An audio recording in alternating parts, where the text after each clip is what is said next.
ਸਤਿ ਸ਼੍ਰੀ ਅਕਾਲ, ਨਮਸਕਾਰ ਤੇ ਆਦਾਬ। मैं हाँ हरजिंद कौर मांगट ਤੇ ਤੁਸੀਂ ਦੇਖ ਰਹੇ ਹੋ ਇੰਡੋਜ਼ ਟੀਵੀ। ਸਵਾਗਤ ਹੈ ਜੀ ਸਾਰਿਆਂ ਦਾ। ਬੁਲੇਟਿਨ ਦੀ ਸ਼ੁਰੂਆਤ ਕਰਦੇ ਹਾਂ ਜੀ ਤੇ ਵਿਚਾਰ ਚਰਚਾ ਕਰਨ ਲਈ ਸਾਡੇ ਨਾਲ ਜੁੜ ਚੁੱਕੇ ਨੇ ਸਾਡੇ ਸਹਿਯੋਗੀ ਗੁਰਕਵਾਲ ਬਰਾੜ, ਜੋ ਕਿ ਇਸ ਸਮੇਂ ਇੰਡੋਜ਼ ਟੀਵੀ ਸਟੂਡੀਓ ਬਠਿੰਡਾ 'ਚ ਮੌਜੂਦ ਨੇ। ਗੁਰਕਵਾਲ ਜੀ, ਸਵਾਗਤ ਹੈ ਤੁਹਾਡਾ। ਬਹੁਤ ਬਹੁਤ ਸ਼ੁਕਰੀਆ ਹਰਜਨ, ਤੇ ਸਵਾਗਤ ਹੈ ਉਹਨਾਂ ਦਰਸ਼ਕਾਂ ਦਾ ਜੋ ਲਗਾਤਾਰ ਸਾਡੇ ਨਾਲ ਜੁੜਦੇ ਆ ਜੀ। ਬਰਾੜ ਜੀ, ਪੰਜਾਬ ਦੇ ਕੀ ਮਿਜ਼ਾਜ ਨੇ, ਕੀ ਮੌਸਮ ਹੈ ਹੁਣ ਇਸ ਸਮੇਂ?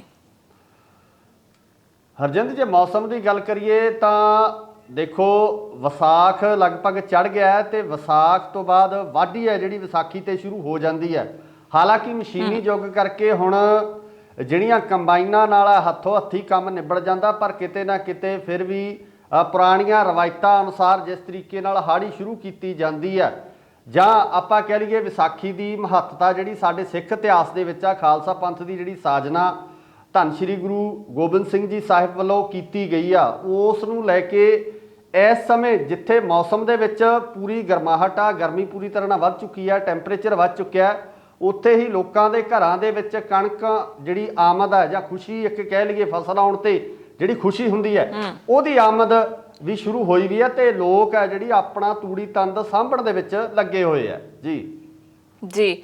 ਫਸਲਾਂ ਦੀ ਗੱਲ ਚੱਲ ਰਹੀ ਹੈ ਤੇ ਫਸਲਾਂ ਦੀ ਗੱਲ ਕਰਨੀ ਬਣਦੀ ਹੈ। ਬਰਾੜ ਜੀ, ਕੁਝ ਜ਼ਿਲ੍ਹਿਆਂ ਦੇ ਵਿੱਚ ਜਿਹੜੀ ਫਸਲ ਹੈ ਉਹਨੂੰ ਚੱਕਿਆ ਨਹੀਂ ਜਾ ਰਿਹਾ, ਕਣਕ ਨੂੰ, ਕਿਉਂਕਿ ਜਿਹੜੀਆਂ ਏਜੰਸੀਆਂ ਹੈਗੀਆਂ ਨੇ ਉਹਨਾਂ ਦੇ ਮੁਲਾਜ਼ਮਾਂ ਨੇ ਉਹਨਾਂ ਦੇ ਕਣਕ ਦੇ ਨਮੂਨਿਆਂ ਨੂੰ ਫੇਲ ਕਰ ਦਿੱਤਾ ਤੇ ਉਹਨਾਂ ਦੀ ਖਰੀਦਦਾਰੀ ਕਰਨ ਦੀ ਜਿਹੜੀ ਹੈਗੀ ਆ ਉਸ ਨੂੰ ਮਨਾ ਕਰ ਦਿੱਤਾ। ਸੋ ਕਿਸਾਨ ਜਿਹੜੇ ਹੈਗੇ ਉਹਨਾਂ ਦੀ ਚਿੰਤਾਵਾਂ ਵਧੀਆਂ ਨੇ, ਆਪ ਸਰਕਾਰ ਤੋਂ ਕਾਫੀ ਉਮੀਦਾਂ ਰੱਖਦੇ ਨੇ, ਤੇ ਕਈ ਕਿਸਾਨ ਅਜਿਹੇ ਨੇ ਜਿਹੜੇ ਖੱਜਲ ਖੁਆਰ ਹੋ ਕੇ ਮੰਡੀਆਂ ਦੇ ਵਿੱਚ ਫਿਰ ਤੋਂ ਦੁੱਗਣਾ ਖਰਚਾ ਕਰਕੇ ਉਸ ਰਾਹ ਵੱਲ ਹੋ ਰਹੇ ਨੇ ਜਿਸ ਰਾਹ ਤੋਂ ਉਹਨਾਂ ਨੇ ਮੁੜਨ ਲਈ 2 ਸਾਲ ਸੰਘਰਸ਼ ਕੀਤਾ ਸੀ। ਮਤਲਬ ਕਿ ਅਡਾਨੀ ਅੰਬਾਨੀਆਂ ਨੂੰ ਕਣਕ ਜਿਹੜੀ ਹੈਗੀ ਹੈ ਵੇਚਣ ਲਈ ਮਜਬੂਰ ਹੋ ਗਏ ਨੇ ਦੁਬਾਰਾ।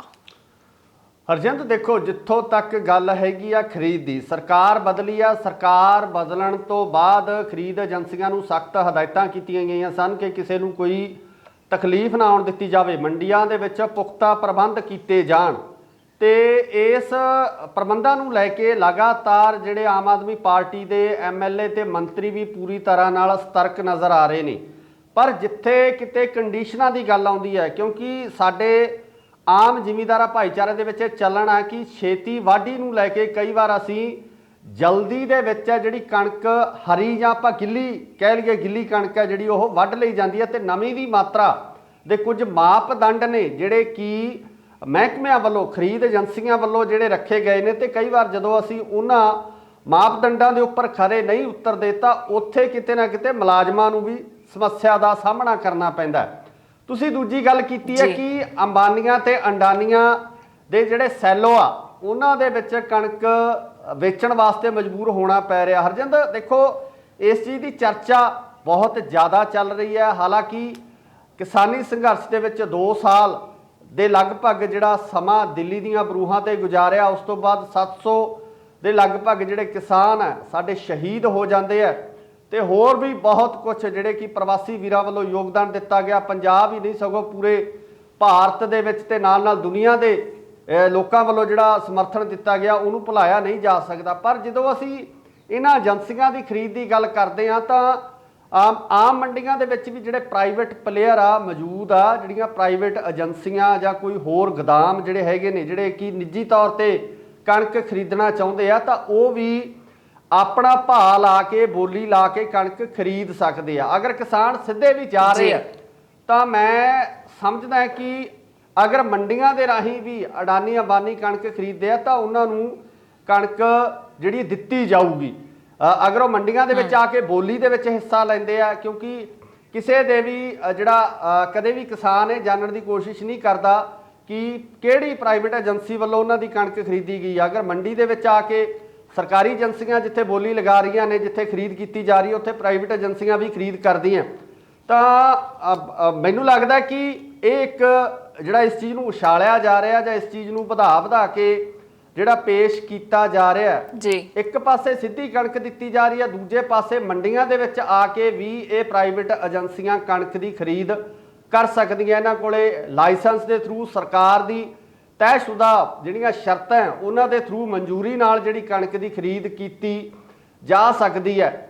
ਸੋ ਜਿਸ ਤਰੀਕੇ ਨਾਲ ਕਿਸਾਨਾਂ ਦੇ ਆਰਥਿਕ ਹਾਲਾਤ ਨੇ, ਜਿਸ ਤਰੀਕੇ ਨਾਲ ਕਿਸਾਨਾਂ ਦੀ ਆਰਥਿਕ ਦਸ਼ਾ ਹੈ, ਜੋ ਪਿਛਲੇ ਲੰਬੇ ਸਮੇਂ ਤੋਂ ਅਸੀਂ ਦੇਖਦੇ ਆ ਰਹੇ ਕਿ ਕਿਸਾਨ ਖੁਦਕੁਸ਼ੀਆਂ ਕਰ ਰਹੇ ਨੇ, ਕਿਸਾਨਾਂ ਦੇ ਜਿਹੜੇ ਆਰਥਿਕ ਹਾਲਾਤ ਕੋਈ ਬਹੁਤੇ ਚੰਗੇ ਨਹੀਂ ਹੈ, ਉੱਥੇ ਫਿਰ ਕਿਸਾਨਾਂ ਨੂੰ ਇਸ ਗੱਲ ਨੂੰ ਸੋਚਣ ਵਾਸਤੇ ਮਜਬੂਰ ਹੋਣਾ ਪੈਂਦਾ ਕਿ ਉਹਨਾਂ ਨੂੰ ਜਿਹੜਾ ਵੱਧ ਮੁੱਲ ਉਹਨਾਂ ਦੀ ਫਸਲ ਦਾ ਕਿਸ ਜਗ੍ਹਾ ਤੋਂ ਮਿਲ ਰਿਹਾ। ਬਾਕੀ ਖਰੀਦ ਏਜੰਸੀਆਂ ਦੀ ਗੱਲ ਹੈ, ਉਹ ਇੱਕ ਖੁੱਲਾ ਮੈਦਾਨ ਹੈ, ਖੁੱਲੀ ਮੰਡੀ ਹੈ, ਕੋਈ ਵੀ ਜਿਹੜੀ ਏਜੰਸੀ ਹੈ ਉਹ ਤੈਅਸ਼ੁਦਾ ਸ਼ਰਤਾਂ ਤੇ ਆ ਕੇ ਖਰੀਦ ਕਰ ਸਕਦੀ ਹੈ ਜੀ।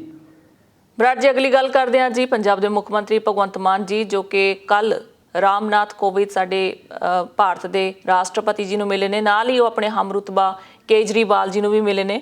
ਉਸ ਤੋਂ ਬਾਅਦ ਉਹਨਾਂ ਨੇ ਫੇਸਬੁੱਕ ਤੇ ਐਲਾਨ ਕੀਤਾ ਹੈ, ਲਿਖਿਆ ਉਹਨਾਂ ਨੇ, ਸਟੇਟਸ ਪਾਇਆ ਕਿ ਆਪਣੀ ਪੰਜਾਬ ਦੇ ਸੂਬੇ ਦੇ ਲੋਕਾਂ ਨੂੰ ਛੇਤੀ ਖੁਸ਼ਖਬਰੀ ਦਿੱਤੀ ਜਾਵੇਗੀ। ਕੀ ਸਮਝਦੇ ਹੋ ਤੁਸੀਂ ਇਸ ਗੱਲ ਦੇ ਪਿੱਛੇ ਕੀ ਹੋ ਸਕਦਾ ਹੈ? ਦੇਖੋ ਹਰਜਿੰਦ, ਬਿਲਕੁਲ ਪੰਜਾਬ ਦੇ ਮਸਲਿਆਂ ਨੂੰ ਲੈ ਕੇ ਜਾਂ ਜਿਹੜੀਆਂ ਪੰਜਾਬ ਦੀਆਂ ਜੋ ਜ਼ਰੂਰਤਾਂ ਨੇ ਉਹਨਾਂ ਨੂੰ ਲੈ ਕੇ ਰਾਸ਼ਟਰਪਤੀ ਨਾਲ ਮੁਲਾਕਾਤ ਕੀਤੀ ਗਈ ਆ, ਉਹਨਾਂ ਨਾਲ ਵਿਚਾਰ ਚਰਚਾ ਕੀਤੀ ਗਈ ਆ। ਉਸ ਤੋਂ ਬਾਅਦ ਦਿੱਲੀ ਦੇ ਮੁੱਖ ਮੰਤਰੀ ਆਮ ਆਦਮੀ ਪਾਰਟੀ ਦੇ ਸੁਪਰੀਮੋ ਅਰਵਿੰਦ ਕੇਜਰੀਵਾਲ ਨਾਲ ਵੀ ਮੁਲਾਕਾਤ ਹੋਈ ਆ। ਉਸ ਤੋਂ ਬਾਅਦ ਜਿਸ ਤਰੀਕੇ ਨਾਲ ਬਿਆਨ ਭਗਵੰਤ ਮਾਨ ਦਾ ਟਵੀਟ ਸਾਹਮਣੇ ਆਉਂਦਾ ਤਾਂ ਉਸ ਟਵੀਟ ਨੂੰ ਲੈ ਕੇ ਕਿਤੇ ਨਾ ਕਿਤੇ ਪੰਜਾਬ ਦੇ ਲੋਕ ਹੁਣ ਪੰਜਾਬ ਸਰਕਾਰ ਦੇ ਮੂੰਹ ਵੱਲ ਦੇਖ ਰਹੇ ਆ ਕਿ ਆਖਿਰ ਕਿਸ ਤਰ੍ਹਾਂ ਦੀ ਖੁਸ਼ੀ ਹੈ ਜਿਹੜੀ ਉਹ ਦਿੱਤੀ ਜਾ ਸਕਦੀ ਆ। ਪਰ ਇੱਥੇ ਚਰਚਾਵਾਂ ਇਹ ਵੀ ਨੇ ਕਿ ਜਿਹੜਾ ਸਭ ਤੋਂ ਪਹਿਲਾ ਵਾਅਦਾ ਜਿਹੜਾ ਕੀਤਾ ਗਿਆ ਸੀ ਬਿਜਲੀ ਨੂੰ ਲੈ ਕੇ, ਬਿਜਲੀ ਮਾਫੀ ਨੂੰ ਲੈ ਕੇ ਜਿਹੜਾ ਵਾਅਦਾ ਕੀਤਾ ਗਿਆ ਸੀ, ਉਸ ਵਾਅਦੇ ਨੂੰ ਬੂਰ ਪੈਂਦਾ ਦਿਸ ਰਿਹਾ ਹੈ। ਤੇ ਨਾਲ ਹੀ ਨਾਲ ਜੇ ਗੱਲ ਕਰੀਏ ਤਾਂ ਕੇਜਰੀਵਾਲ ਨਾਲ ਜਿਹੜੀ ਮੁਲਾਕਾਤ ਹੋਈ ਆ, ਉਸ ਮੁਲਾਕਾਤ ਦੇ ਵਿੱਚ ਉਹਨਾਂ ਵਾਅਦਿਆਂ ਦੇ ਬਾਰੇ ਚਰਚਾਵਾਂ ਹੋਈਆਂ ਨੇ ਜਿਹੜੇ ਵਾਅਦੇ ਪੰਜਾਬ ਸਰਕਾਰ ਵੱਲੋਂ ਇਲੈਕਸ਼ਨ ਤੋਂ ਪਹਿਲਾਂ ਆਮ ਲੋਕਾਂ ਨਾਲ ਕੀਤੇ ਗਏ ਸੀ। ਇਹਨਾਂ ਵਾਅਦਿਆਂ ਨੂੰ ਕਿਸ ਤਰੀਕੇ ਨਾਲ ਪੂਰ ਚੜਾਉਣਾ, ਇਹਨਾਂ ਵਾਅਦਿਆਂ ਨੂੰ ਕਿਵੇਂ ਪੂਰਾ ਕਰਨਾ।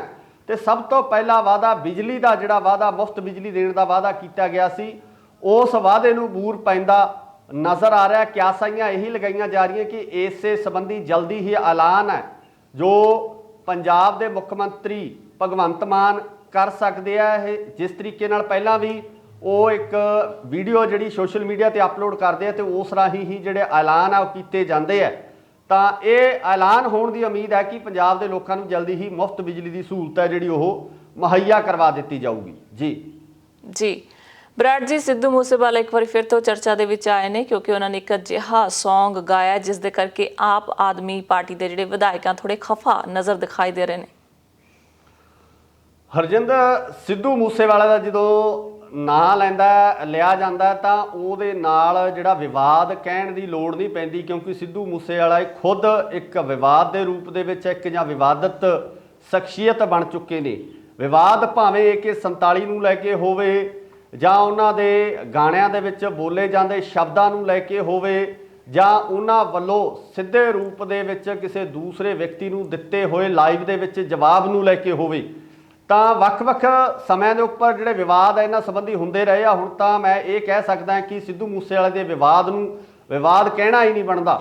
ਸੋ ਉਹਨਾਂ ਵੱਲੋਂ ਗਾਣਾ ਜਿਹੜਾ ਕੱਢਿਆ ਗਿਆ ਉਸ ਦੇ ਵਿੱਚ ਕਾਫੀ ਜਿਹੜੀਆਂ ਗੱਲਾਂ ਪੰਜਾਬ ਦੇ ਲੋਕਾਂ ਨੂੰ ਕਹੀਆਂ ਗਈਆਂ, ਤਾਂ ਇਹਨਾਂ ਗੱਲਾਂ ਨੂੰ ਲੈ ਕੇ ਕਿਤੇ ਨਾ ਕਿਤੇ ਆਮ ਆਦਮੀ ਪਾਰਟੀ ਦੇ ਜੋ ਵਿਧਾਇਕ ਨੇ ਜਾਂ ਮੰਤਰੀ ਨੇ ਉਹਨਾਂ ਵੱਲੋਂ ਜਿਹੜੀ ਇੱਕ ਵੱਡੀ ਪ੍ਰਤੀਕਿਰਿਆ ਜਿਹੜੀ ਦਿੱਤੀ ਗਈ ਆ, ਉਹਨਾਂ ਵੱਲੋਂ ਇਹਨਾਂ ਸ਼ਬਦਾਂ ਦੇ ਉੱਪਰ ਜਿਹੜੀ ਇੱਕ ਚਿੰਤਾ ਵੀ ਜ਼ਾਹਰ ਕੀਤੀ ਗਈ ਹੈ ਕਿ ਕਿਸ ਤਰੀਕੇ ਦੇ ਸ਼ਬਦ ਇਸ ਗਾਣੇ ਦੇ ਵਿੱਚ ਵਰਤੇ ਗਏ ਆ। ਪੰਜਾਬ ਦੇ ਲੋਕਾਂ ਨੂੰ ਗਦਾਰ ਕਹਿਣ ਦੀ ਕੋਸ਼ਿਸ਼ ਆ ਜਿਹੜੀ ਉਹ ਕੀਤੀ ਗਈ ਆ। ਸੋ ਇੱਥੋਂ ਤੱਕ ਵੀ ਜਿਹੜਾ ਬਿਆਨ ਜਿਹੜਾ ਆਇਆ, ਜੋ ਲਾਲਜੀਤ ਭੁੱਲਰ ਨੇ ਜੋ ਮੰਤਰੀ ਨੇ, ਉਹਨਾਂ ਵੱਲੋਂ ਕਿਹਾ ਗਿਆ ਕਿ ਸਿੱਧੂ ਮੂਸੇਵਾਲੇ ਦਾ ਜੋ ਕੇਸ ਹੈ AK-47 ਚਲਾਉਣ ਨੂੰ ਲੈ ਕੇ ਜਿਹੜਾ ਕੇਸ ਹੋਇਆ ਸੀ ਉਸ ਕੇਸ ਨੂੰ ਰੀਓਪਨ ਕੀਤਾ ਜਾਊਗਾ। ਸੋ ਇਸ ਵਿਸ਼ੇ ਦੇ ਵਿੱਚ ਮੈਨੂੰ ਲੱਗਦਾ ਕਿ ਬੜੀਆਂ ਚਰਚਾਵਾਂ ਜਿਹੜੀਆਂ ਚੱਲ ਰਹੀਆਂ ਨੇ ਤੇ ਨਾਲ ਹੀ ਨਾਲ ਇੱਕ ਦੂਜੇ ਪਾਸੇ ਚਰਚਾ ਇਹ ਵੀ ਛਿੜੀ ਹੋਈ ਹੈ ਕਿ ਜਿਸ ਤਰੀਕੇ ਨਾਲ ਸਾਰੇ ਵਿਧਾਇਕ ਤੇ ਮੰਤਰੀ ਸਿੱਧੂ ਮੂਸੇਵਾਲੇ ਦੇ ਖਿਲਾਫ ਜਿਹੜੇ ਬਿਆਨ ਦਿੰਦੇ ਨਜ਼ਰ ਆ ਰਹੇ ਆ ਜਾਂ ਉਸ ਦੇ ਗਾਣੇ ਤੇ ਪ੍ਰਤੀਕਿਰਿਆ ਦਿੰਦੇ ਨਜ਼ਰ ਆ ਰਹੇ ਆ, ਤਾਂ ਇਹ ਵੀ ਕਿਹਾ ਜਾ ਰਿਹਾ, ਵਿਰੋਧੀਆਂ ਵੱਲੋਂ ਦੋਸ਼ ਲਗਾਏ ਜਾ ਰਹੇ ਆ ਕਿ ਜੋ ਅਰਵਿੰਦ ਕੇਜਰੀਵਾਲ ਵੱਲੋਂ, ਜੋ ਕਿ ਪੰਜਾਬ ਦੇ ਸੈਕਟਰੀ ਤੇ ਹੋਰ ਜਿਹੜੇ ਅਹੁਦੇਦਾਰ ਸੀ ਜਾਂ ਆਪਾਂ ਕਹਿ ਲਈਏ ਜਿਹੜੇ ਮੁਲਾਜ਼ਮ ਸੀ, ਵੱਡੇ ਅਹੁਦਿਆਂ ਤੇ ਤਾਇਨਾਤ ਮੁਲਾਜ਼ਮ ਸੀ, ਉਹਨਾਂ ਨੂੰ ਜਿਸ ਤਰੀਕੇ ਨਾਲ ਦਿੱਲੀ ਬੁਲਾ ਕੇ ਮੁੱਖ ਮੰਤਰੀ ਦੀ ਗੈਰ ਮੌਜੂਦਗੀ ਦੇ ਵਿੱਚ ਮੀਟਿੰਗ ਕੀਤੀ ਗਈ ਆ, ਤਾਂ ਉਸ ਤੇ ਮਿੱਟੀ ਪਾਉਣ ਦੀ ਕੋਸ਼ਿਸ਼ ਹੈ ਜਿਹੜੀ ਉਹ ਵੀ ਕੀਤੀ ਜਾ ਰਹੀ ਆ। ਪਰ ਜਿਸ ਤਰੀਕੇ ਨਾਲ ਇਹ ਕਾਰਵਾਈਆਂ ਹੋ ਰਹੀਆਂ, ਜਿਸ ਤਰੀਕੇ ਨਾਲ ਸਾਰਾ ਕੁਝ ਇਹ ਚੱਲ ਰਿਹਾ, ਤਾਂ ਇਹ ਥੋੜੇ ਸਮੇਂ ਤੱਕ ਮੈਨੂੰ ਲੱਗਦਾ ਸਾਰਾ ਸਥਿਤੀ ਸਾਫ਼ ਹੋ ਜੂਗੀ, ਕਿਸ ਤਰੀਕੇ ਦੀ ਕਾਰਵਾਈ ਅੱਗੇ ਕੀਤੀ ਜਾਂਦੀ ਹੈ। ਜੀ ਬਰਾੜ ਜੀ, ਬਹੁਤ ਬਹੁਤ ਸ਼ੁਕਰੀਆ ਸਾਰੀ ਜਾਣਕਾਰੀ ਦੇ ਲਈ। ਮਿਲਦੇ ਹਾਂ ਜੀ ਅਗਲੇ ਹਫਤੇ। ਧੰਨਵਾਦ ਤੁਹਾਡਾ। ਸ਼ੁਕਰੀਆ ਜੀ। ਸੋ ਦਰਸ਼ਕੋ, ਸਮਾਂ ਚੱਲਿਆ ਤੁਹਾਡੇ ਤੋਂ ਵੀ ਇਜਾਜ਼ਤ ਲੈਣ ਦਾ। ਨਵੇਂ ਤੇ ਤਾਜ਼ਾ ਖਬਰਾਂ ਲਈ ਦੇਖਦੇ ਰਹੋ ਇੰਡਸਟਰੀ ਆਸਟ੍ਰੇਲੀਆ। ਧੰਨਵਾਦ।